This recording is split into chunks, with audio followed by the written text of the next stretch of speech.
Короче, сейилдеп бүтүп, Кудай буйрса, гостиницага жөнөдүк. Солярискен.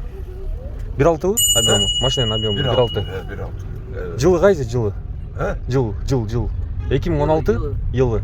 2016 evet. 2016 ha? Evet. Пробеги 885 bin kilometre eкен, ha? 885 bin. А что, так можно было, что ли? Evet. Oho, milyon болот экен да? Milyonu geçecek. Geçer. İnşallah.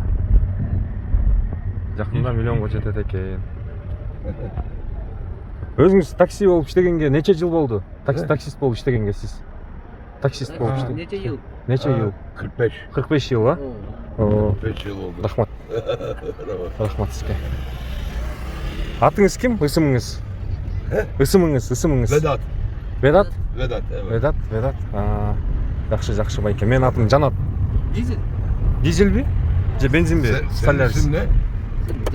Canat. Canat. Evet. Жанат. Dizel, benzin. Ve hem Машина. Арава дизелби? Же бензинби? benzin hem de LPG.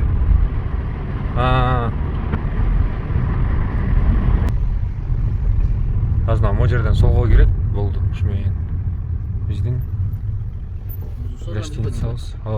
Demircan. Bunday da gelsek 5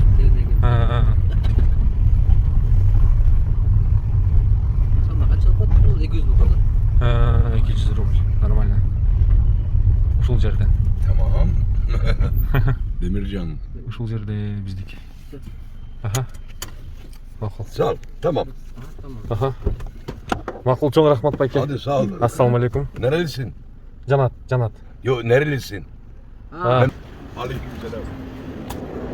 Ассаламу алейкум. Так, мынакей Солярис 885 000 километр жүрүп коюптур. Байке болсо 45 жыл таксиде иштеп коюптур. Биздикилер канча? Теги 300 км болсо көп О, дейт. 300 км болсо көп деп. Так что смело айдап Смело айдай бергиле.